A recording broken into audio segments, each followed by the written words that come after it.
प्रवक्ते आनंद परांजपे, संजय तटकरे, आपण सर्व माध्यमांचे प्रतिनिधी, बंधू भगिनी आणि सहकारी मित्रांनो, आपण फार साऱ्या मोठ्या संख्येने उपस्थित राहिला त्याच्याबद्दल आपलं सुरुवातीलाच मनापासून मी स्वागतही करतो आणि आभारी मानतो। राष्ट्रवादी काँग्रेस पक्षाचा वर्धापन दिन 2 दिवसापूर्वी साजरा झाला आणि त्याच वेळेला मी घोषित केलं होतं की राज्यव्यापी दौरा आम्ही ताबडतोब त्या ठिकाणी सुरू करणार आहोत। काल दिवसभरामध्ये राज्यातील सर्व महिला जिल्हाध्यक्ष आणि महाराष्ट्राच्या महिला पदाधिकारी यांची आम्ही एक प्रदीर्घ बैठक या ठिकाणी घेतली।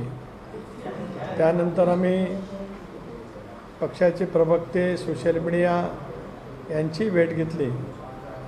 प्रदीर्घ अशी चर्चा अल्पसंख्याक विभागाशी सुद्धा त्या ठिकाणी केली आणि एकंदरीत हे जे काही महत्त्वाचे घटक निवडणुकीच्या माध्यमातून असतात, या साऱ्यांच्या जवळ नुकत्याच पार पाडलेल्या लोकसभेच्या निवडणुकीच्या निमित्ताने त्या लोकसभा मतदारसंघामध्ये किंवा एकत्रित आलेले अनुभव हे सर्व त्या ठिकाणी जाणून घेण्याचा प्रयत्न केला। एक बाब निश्चितच अगोदरच केलेली होती की यावेळेला लोकसभेचं अधिवेशन आहे, सुरुवातीच्या कालावधीमध्ये लोकसभा सदस्य म्हणून जी काही शपथ घ्यावी लागेल तेवढा कालावधी सोडता उरलेल्या सर्व कालावधीमध्येच महाराष्ट्रामध्ये संघटनेची पुनर्बांधणी, विशेष करून ज्या मतदारसंघामध्ये आज विद्यमान सदस्य राष्ट्रवादी काँग्रेस पक्षाचे आहेत त्या मतदारसंघामध्ये संघटनेचा एक व्यापक दौरा हे सुरू करण्याच्या दृष्टिकोनातून एक सूतवाच पक्षाच्या परवा अधिवेशनाच्या वर्धापन दिनाच्या निमित्ताने त्या ठिकाणी केलं होतं आणि म्हणूनच 19, 20,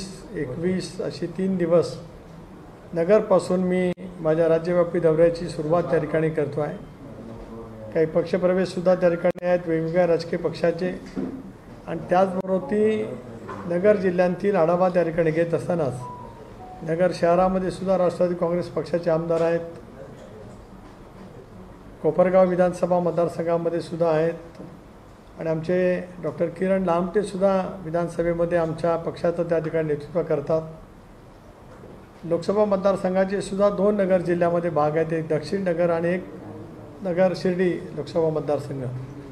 त्या संबंध लोकसभेच्या निवडणुकीमध्ये सुद्धा एकंदरीत आढावा त्या ठिकाणी प्रत्यक्षामध्ये जाऊन कार्यकर्त्यांची संवाद करणं, संघटनेची पुनर्बांधणी करत असतानाच एक व्यापक जनाधार पुन्हा एकदा निर्माण करण्याच्या दृष्टिकोनातून संबंध महाराष्ट्रामध्ये सुरुवात करणं असाच या दौऱ्याच्या पाठीमागचा निश्चितपणाने हेतू आहे। मी गेले 40 वर्षे सार्वजनिक जीवनामध्ये अनेक लोकसभेच्या निवडणुका जवळून पाहिल्या, केल्या, कार्यकर्त्या नात्याने गेल्या 3 लोकसभेच्या निवडणुका मी लढलो आहे, 5 वेळेला विधानसभेच्या निवडणुकीला सुद्धा सामोरं गेलो। त्यामुळे प्रत्येक निवडणूक एक वेगळं परिमाण घेऊन त्या ठिकाणी येत असते। 2014ची लोकसभेची निवडणूक असेल, त्याच्या आधी 2009ची असेल, 4ची असेल किंवा आता 19-24ची असेल, प्रत्येक निवडणुकीची समीकरणं वेगळी राहतात आणि त्याच्यानंतर येणाऱ्या विधानसभेच्या निवडणुकीमध्ये सुद्धा वेगवेगळी समीकरणं त्या ठिकाणी राहतात। खरं आहे की यावेळेला महाराष्ट्रामध्ये आलेले जे काय कौल आपण पाहतो आहोत हे महायुतीला जे आम्हाला अपेक्षित यश अभिप्रेत होतं ते ठिकाणी मिळवू शकलं नाही, हे निर्वादपणाने सत्य त्या ठिकाणी आहे। आम्ही जनतेने दिलेला कौल हा पूर्णपणाने त्या ठिकाणी स्वीकारलेला आहे आणि हे स्वीकारत असतानासुद्धा नेमकं काय काय घडलेलं आहे ज्याचा उल्लेख वेगवेगळे राजकीय नेतेसुद्धा त्यांच्या या सगळ्या संबंधांमध्ये करत असतात। कारण फार मोठ्या प्रमाणावरती अल्पसंख्याक समाज असेल, मागासवर्गीय समाज असेल, आदिवासी समाज असेल, हा सगळा आमच्यापासून एकंदरीत निवडणुकीच्या माध्यमातून दूर गेलेला पाहायला मिळू शकला। खरं तर या सर्वच घटकांशी राष्ट्रवादी काँग्रेस पक्ष असेल, काही वेळेला शिवसेना असेल, काही वेळेला भारतीय जनता पक्ष असेल, काही लोकसभा मतदारसंघामध्ये सर्वजण केवळ मतदानासाठी नव्हे तर विचाराच्या माध्यमातून सुद्धा वेगवेगळ्या भागात राज्याच्या वेगवेगळ्या प्रादेशिक विभागामध्ये त्या पक्षाशी जोडले गेलेले होते।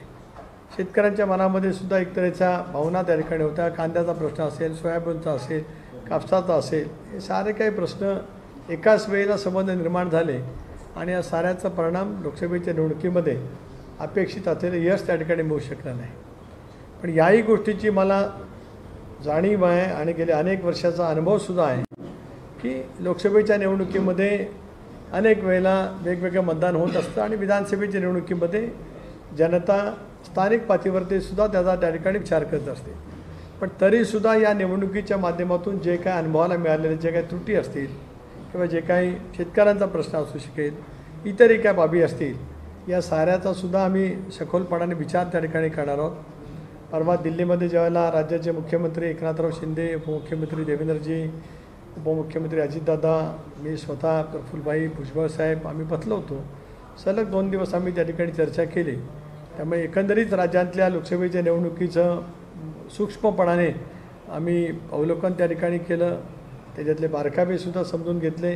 प्रत्येक प्रादेशिक विभागामध्ये सुद्धा घडलेल्या एकंदरीत लोकसभेच्या निवडणुकीचा आम्ही विचार त्या ठिकाणी केला आणि त्या दृष्टिकोनातून आगामी येणाऱ्या निवडणुकीच्या बाबतीमध्ये आम्ही अतिशय प्रखरपणाने त्या ठिकाणी काम करणार आहोत.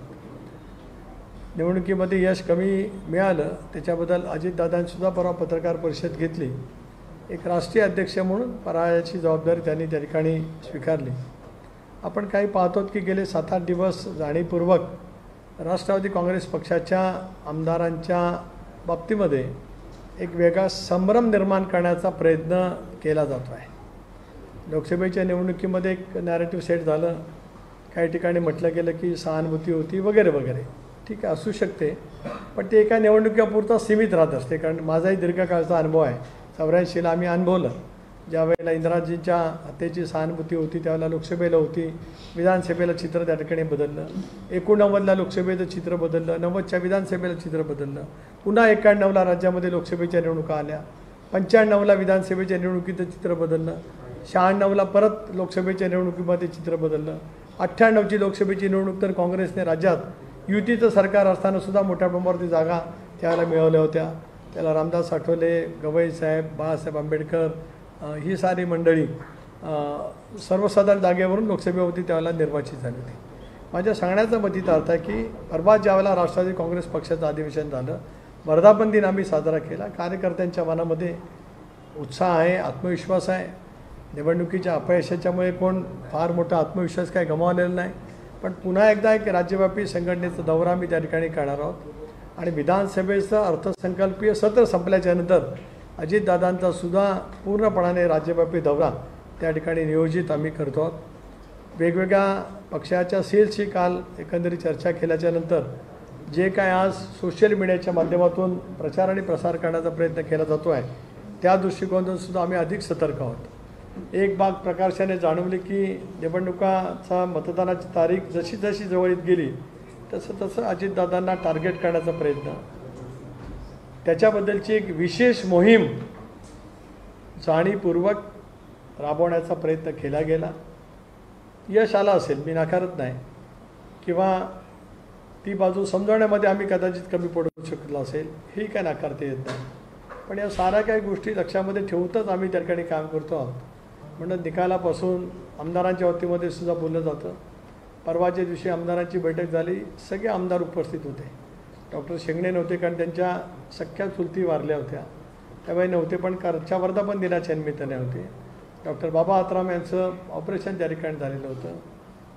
सुनील अण्णा बनसोडसुद्धा घेऊन गेलेले होते. पण केवळ मुद्दाम होऊनच काहीतरी एक नॅरेटिव्ह सेट करण्याचा प्रयत्न केला जातो आहे.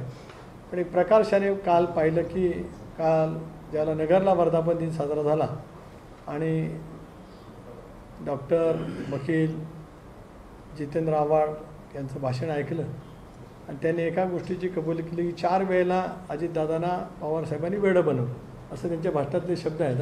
माझे नाहीत, त्यांच्या भाषणातले जे शब्द आहेत जे आपणही सुद्धा पाहू शकतात. 4 वेळेला साहेबांनी वेडं बनवलं अजितदादा. जे आम्ही सांगत आलो एक वर्षभर की 14 असेल, 16 असेल, 19 असेल, 20, 22 असेल, राजीनामा दिला असेल, त्या वेळेला हे ठरलेलं होतं की भारतीय जनता पक्षाबरोबरती जायचं. हा निर्णय वरिष्ठ पातळीवरती झाला होता. हे जे आम्ही सांगत होतो त्याच्यावरती वेगळ्या भाषेत का होईना पण डॉक्टर साहेबांनी त्या ठिकाणी शिक्कामोर्तब केलं आहे. त्यांचा मी आभारी आहे. कारण सत्य आज ना उद्या कधीतरी बाहेर येत असतं आणि बोलण्याच्या नादात माणसं कसं सत्य बोलतात त्याचं एक उत्तम पाहिजे उदाहरण म्हणजे परवाचं त्यांचं भाषण त्या ठिकाणी पाहायला मिळतं आहे. हे सगळं पाहायला मिळत असताना खतखत किती आहे. जयंत पाटील गेले 10 वर्ष पक्षाचे अध्यक्ष आहेत. 2018ला माझ्या राजीनाम्यानंतर त्यांची पक्षाचे अध्यक्ष म्हणून निवड झाली, जवळपास 6 वर्ष अध्यक्ष आहेत. त्यांना सांगावं लागलं व्यासपीठावरनं की 4 महिने मी फक्त आहे, 4 महिने तुम्ही थांबा, 4 महिने सोशल मीडियावरती काय बोलू नका, मी 4 महिन्यानंतर अध्यक्षपद त्या ठिकाणी सोडणार आहे आणि जे काही तक्रार करायचं असेल ती पवारसाहेबांच्याकडे करा. निवडणुकीच्या यशाच्या नंतर पक्षाच्या प्रदेशाध्यक्षांना या पद्धतीच्या भावना राष्ट्रीय नेतृत्वाच्या समोर बोलाव्या लागतात.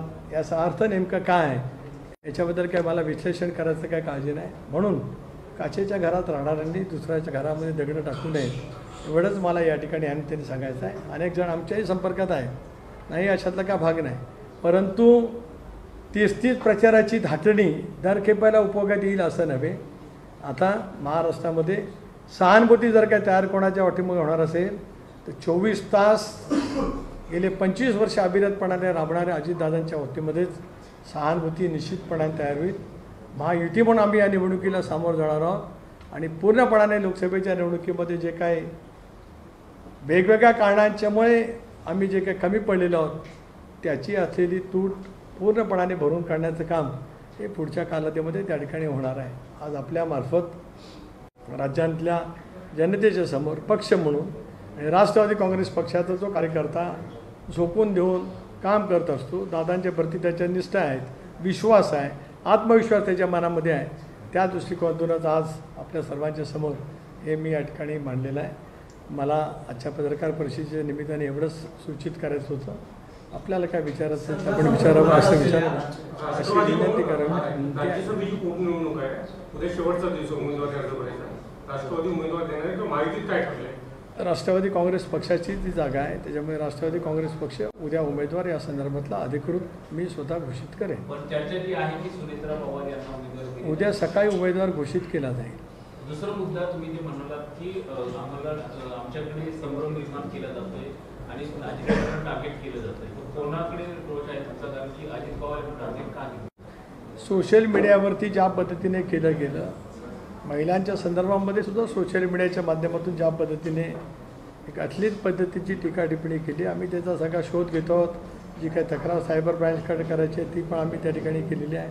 परंतु शेवटी आम्हाला कळतं ते आजही मी या वक्तमध्ये ज्यांना समजायचं असेल त्यांना कळेल, पण आपल्यामार्फत एवढं समजतो की आम्ही या साऱ्या गोष्टीचा पूर्णपणाने अभ्यास केलेला आहे आणि आता आगामी येणाऱ्या निवडणुकीमध्ये या साऱ्या काही घडलेल्या घटना, सारं काय केलेलं कुटील डावपेच या साऱ्याच्या दृष्टिकोनातून आज आम्ही पुढच्या कालावधीमध्ये सतर्क होऊन काम करणार. सर, समजायचं असलेल्या ऑर्गनायझरमधनं लेख लिहिण्यात आलाय की अजितदादांनी भाजपसोबत घेऊन भाजपने स्वतःचं ब्रँड व्हॅल्यू कमी केलेलं.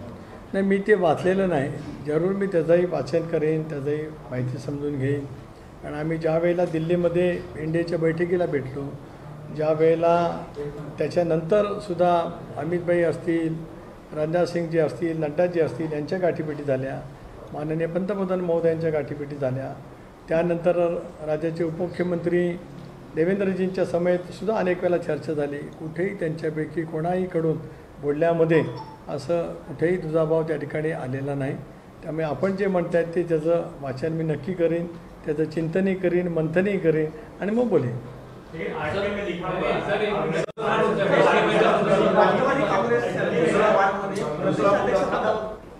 अल्पसंख्याकांचं तुम्ही मुद्दा म्हणाला तर एक चर्चा जी आहे मुस्लिम आरक्षणाचा विषय पुढे निघतोय, तर मुस्लिम आरक्षणाच्या संदर्भात आपली अधिकृत भूमिका काय आहे? नाही, आम्ही सगळेजणच अल्पसंख्याक विभागाची काल माझी बैठक झाली. पुन्हा पुढच्या आठवड्यामध्ये माझा नगरचा दौरा सुरू होण्यापूर्वी आम्ही पुन्हा एकत्रितपणाने बसणार आहोत, सर्व काही समजून घेणार आहोत आणि मग आम्ही त्या संदर्भातली भूमिका स्पष्ट करू. नवी मुंबईला तुमचं एक अधिवेशन झालं होतं मायनॉरिटीचं, तर तिथे तुम्ही सांगितलं होतं की आम्ही we are definitely going in for religious and educational. नंतर तुम्हाला एका तासात तो विड्रॉ करायला लागला होता. एकच फक्त आहे, जे काँग्रेस एनसीपीचं सरकार असताना 5% मुस्लिमांना रिझर्वेशन दिलं होतं. Education reservation has been appealed by the Bombay high court, पण ते काही इम्प्लिमेंट झालं नाही. तुमची पक्षाची भूमिका असेंब्लीच्या सेशनच्या आधी ही इम्प्लिमेंटेशन करायची आहे की नाही? पक्षाच्या कोर ग्रुपची आणि पक्षाच्या अल्पसंख्याक विभागाची, पक्षाच्या आमदारांची एक बैठक अधिवेशनाच्या पूर्वी त्या ठिकाणी घेतली जाईल आणि ज्या ज्या निवडणुकीच्या निमित्ताने अनुभवाला मिळालं याचा सारासार विचार करून आम्ही त्या संदर्भामध्ये नक्कीच त्या ठिकाणी बोलू. हे आम्ही या ठिकाणी बोलतो आहोत. परंतु महाविकास आघाडीतला एक महत्त्वाचा पक्ष आहे शिवसेना, त्यांची भूमिका काय एकदा जरा समजून घ्या. बीजेपीची सुरू ना. नाही नाही, मी महाविकास आघाडी म्हटलं. मी सांगेन ना, मी काय त्याच्याबद्दल काय हात राखून थोडी बोलणार आहे. मी जे आपल्याला जसं तुम्ही मला विचारलं तसं एकदा तिथेही समजून घ्या ना, कारण तिथे मोठ्या प्रमाणावरती मतदान खूप झालेलं असं ते जे काय दावा काय आणि ते सत्य आहे. वेगवेगळ्या लोकसभा मतदारसंघामधले जर का आपण पाहिलं एक 5 मतदारसंघामध्ये महायुतीला लीड आहे आणि एखाद्या मतदारसंघातलं इतकं मताधिक्य मिळालं आहे की त्या 5 विधानसभा मतदारसंघातलं मताधिक्य बाजूला सारून महाविकास आघाडीला यश आले. त्यामुळे ते निर्व्याज स्पष्ट आहे. आणि त्याच्यात मी माझ्या लोकसभा मतदारसंघात मी सुद्धा ते अनुभवलेलं आहे. माझ्या शिवधन विधानसभा मतदारसंघामध्ये सुद्धा मी अनुभवलेलं आहे. आणि त्याच्यामुळे या संदर्भामध्ये पक्ष म्हणून आम्ही एकत्रितपणाने बसू आणि ठामपणाची भूमिका नक्की त्या ठिकाणी बदलू. अल्पसंख्याक समाज दूर का केला याचं तुम्ही काही आकलन केलं? कारण तुमच्याच मित्रपक्षाकडनं त्या समाजाविरुद्ध जो प्रचार झाला लोकसभा निवडणुकीमध्ये, नाही, आम्ही सर्वच गोष्टीचं अवलोकन करतो आहोत. म्हणूनच कालची जी बैठक लगेच घेतली, कारण निकाल लागला 4 तारखेला, नंतर माझे 4-5 दिवस दिल्लीमध्ये गेले. पण मी मोकळा झाल्यावर काल पहिली बैठक घेतली आमच्या अल्पसंख्याक विभागाच्या सगळ्या पदाधिकाऱ्यांची आणि प्रमुख नेत्यांची. 20-25 प्रमुख नेते होते. जवळपास 2.5-3 तास मी चर्चा केली. कारण मलाही या संदर्भातला खूप अनुभव आहे. कारण माझ्या लोकसभा मतदारसंघामध्ये अल्पसंख्याक समाजाच्या मतदारांची संख्या लक्षणीय आहे. शिवधन विधानसभा मतदारसंघामध्ये लक्षणीय आहे. त्यामुळे त्यांना जेवढं त्याच्यातलं माहिती आहे तेवढी मलाही होती. पण आम्ही काल एक खूप याच्यावरती चर्चा केली. पुन्हा एकदा एक 7-8 दिवस ते सगळीकडे फिरतील आणि मग पुन्हा एकदा आम्ही त्या ठिकाणी बसणार आहोत. राष्ट्रवादी काँग्रेसमध्ये शरदचंद्र पवार गटामध्ये प्रदेशाध्यक्ष पदावरून कुठेतरी शीतयुद्ध चालू आहे. कारण रोहित पवारांनी भाषणामध्ये जो उल्लेख केला आहे कुठेतरी योग्य वाटतो. पक्षाचा एक महत्त्वाचा कार्यक्रम असताना अशी टीका टिप्पणी करणं कुठेतरी योग्य आहे. हे शीतयुद्ध नाही, हे युद्ध आहे. शीतयुद्ध याला म्हणत नाही. पक्षाच्या व्यासपीठावरती जाहीरपणाने ज्यावेळेला भूमिका मांडली जाते आणि त्याला दीर्घकाळ पक्षाचं नेतृत्व केलेल्या जयंतरावांसारख्या एका वरिष्ठ राज्यातील नेत्याला उत्तर द्यावं लागतं. त्यामुळे ते शीतयुद्ध काय म्हणतात, हे तर काय सरळ वॉर आहे. पण मला त्याच्याबद्दल काय आहे, कारण तो त्यांच्या पक्षांतर्गत भाग आहे. मला त्या संदर्भात काय टीका टिप्पणी करायची नाही. मला एकच पॉईंट आऊट करायचं आहे की त्यांनी आपलं घर बघावं, त्यांनी म्हणजे जे टीका टिप्पणी करतात ते त्यांनी, आणि मग आमच्याकडे बोट टाकावं, एवढंच आहे. परिषदेच्या 4 जागांसाठी निवडणूक सुरू आहे. महाविकास आघाडीने एकत्रितपणे उमेदवार दिलेला आहे, मात्र महायुतीमध्ये आमने सामने उमेदवार पाहायला मिळते. नाही, आम्ही दिल्लीमध्ये ज्यावेळेला बसलो होतो त्यावेळेला या विषयावरती चर्चा नक्कीच त्या ठिकाणी केलेली आहे. एक स्ट्रॅटेजीसुद्धा आम्ही नक्की केलेली आहे. मुख्यमंत्री होते, दोन्ही उपमुख्यमंत्री होते, मी स्वतः त्या ठिकाणी होतो.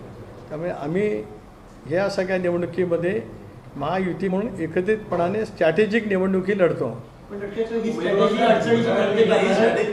निवडणुकीच्या वेळी सुद्धा उमेदवार याच वादांमुळे लेट जाहीर केले. परिषदेला सुद्धा उशिरा उमेदवार, जवळजवळ शेवटच्या दिवशी उमेदवार जाहीर केले. ही स्ट्रॅटेजी अडचणीची ठरते का? लोकसभेचे अनुभव लक्षात घेऊन आताची स्ट्रॅटेजी जिंकण्यासाठी केलेली आहे.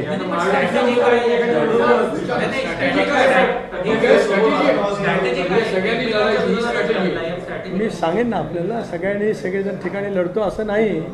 तुम्ही अर्ज मागून घेतल्याच्या नंतर तुम्ही समजून घ्या, ही प्रेफरन्शियल वोटिंगची निवडणूक आहे. त्यामुळे जरा आम्हाला निकाल तर लागेपर्यंत वाट पहा. आम्ही अजिबातच काय ब्लँक आहोत असं मानू नका. मी एक मिनिट पंकज, आम्ही अजिबात ब्लँक आहोत का? माझी 40 वर्ष सर्वांची निवडणूक झाली, मुख्यमंत्र्यांची झाली, उपमुख्यमंत्र्यांची दोन्ही झाली. So we are strategic people politically. We are mature. We know what to do. So why you worry? नाही ना, कुठे 4 जागा आपण यादी बघाने मग बोला ना. आता काय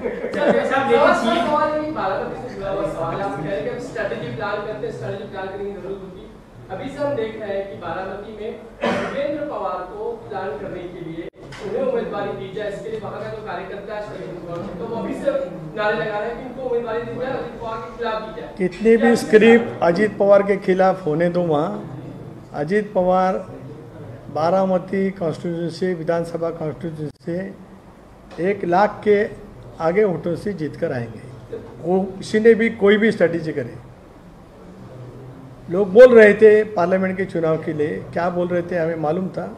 अभी वही दोबारा आपको समझ में आ जाएगा. एक असा आहे निवडणुकीमध्ये कॉन्फिडंट हा असतोच. तुम्ही पण गेले अनेक वर्ष संजय जो पत्रकारच्या क्षेत्रात आहात, आपण सुद्धा वेगवेगळ्या पद्धतीच्या सर्वांनीच वेगवेगळी गणितं मांडली होती, पण कोणालाच यावेळेला निकाल लागताना का होईल असं सांगण्यात येत नव्हतं. माझ्या लोकसभापुरतं सांगता येईल तर मी मतमोजणी केंद्रात जाईपर्यंत मला आपले अनेक काही मित्र सांगत होते की तुम्ही जाताय खरं, पण तुम्ही परतताना नाराज होऊन परतणार आहात असं सांगणारे 8 वाजता, मी 8 वाजता 7:45 त्या पेंडालमध्ये आत पोचलो. त्याच्या आधीच रस्त्यात मी गावावरनं सकाळी निघालो होतो 1.5 तासाच्या प्रवासात. असे काही मित्रांचे फोन आले होते म्हणजे बेस्टला द्यायला, पण ते सांगताना बा ठीक आहे औपचारिकपणाने आम्ही देतो आहोत, पण आम्हाला असं समजतं आहे की सगळीकडनंच की डिबॅकल तुमच्या मतदारसंघात आहे, पण यावेळेला डिबॅकल नाही झाला तर 82,000च्या मताधिक्याने मी निवडून आलो. त्यामुळे यावेळेला असं जाणवतच नव्हतं की कोणाला की नेमकं काय होईल, म्हणून प्रत्येकजण स्पेक्युलेशन करत होता. जसं आपण बघितलं की निवडणुकी झाली 1 तारखेला आणि मग सगळे पोल्सनी आपापले ओपिनियन पोल सगळं दाखवलं सगळीकडेच. 6 पैकी 4 ठिकाणी मी पराभूत होणार असं दाखवलं गेलं, फक्त 2 ठिकाणी मी चुरशीच्या लढतीत असं दाखवलं गेलं. आता 82,000ची फरक हा चुरस हे मला सुद्धा निवडणुकीच्या निकालानंतर कळलं. तर त्याच्यामुळे तो भाग यावेळेला होता, ही बाब सत्य आहे. यावेळेला निवडणुकीचे निकाल काय लागतील याच्याबद्दल प्रत्येकाच्या मनामध्ये साशंकता नक्की होती. जसं 14, 19 किंवा 19चा अपवाद माझा नेहमीच राहिला, लाटेच्या पलीकडचा आम्ही जमत असतो नेहमी, किंवा 9 असेल 4 असेल, एक अनुभव एक अंदाज येत असतो.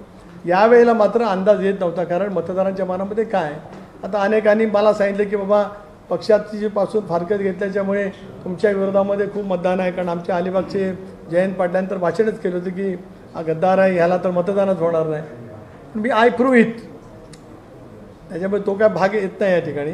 पण प्रत्येक निवडणूक काहीतरी शिकवत असते. या लोकसभेच्या निवडणुकीने आम्हाला सुद्धा अंतर्मुख व्हायला लावलं आहे, शिकवलेलं सुद्धा काय आहे, चुका कशा दुरुस्त करायला पाहिजेत याचे शिकवलेलं आहे, आणि म्हणून परिषदेमध्ये आम्ही त्या चुका दुरुस्त केलेल्या आहे. Pankaj okay, thank you.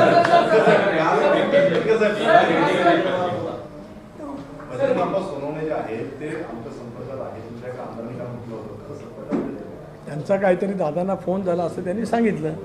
आता तो कामासाठी झाला का राजकीय कारणासाठी झाला, सगळ्याच गोष्टी की आज सांगण्यासारख्या नाही आहेत.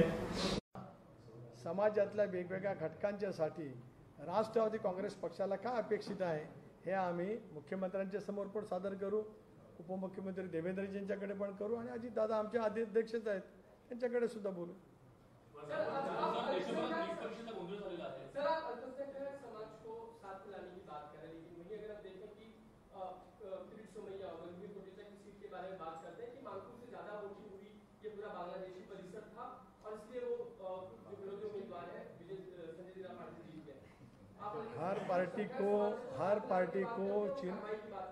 हर पार्टी को चुनाव के रिजल्ट के बारे में एनालिसिस करने का अधिकार है. भाजपा के नेता क्या एनालिसिस करे वो उनका अधिकार है, राष्ट्रवादी कांग्रेस पार्टी क्या एनालिसिस करे वो राष्ट्रवादी कांग्रेस पार्टी का अधिकार है. जब हम साथ में बैठेंगे चुनाव के रिजल्ट के बारे में, तब हम सारे बातों के ऊपर चर्चा बिल्कुल करेंगे, क्योंकि हमको विधानसभा जीतनी है, 200 सीट फिर दोबारा महायुति के लाने हैं. सब हम इसके बारे में हम बहस करेंगे, चर्चा करेंगे और नीति तय करेंगे.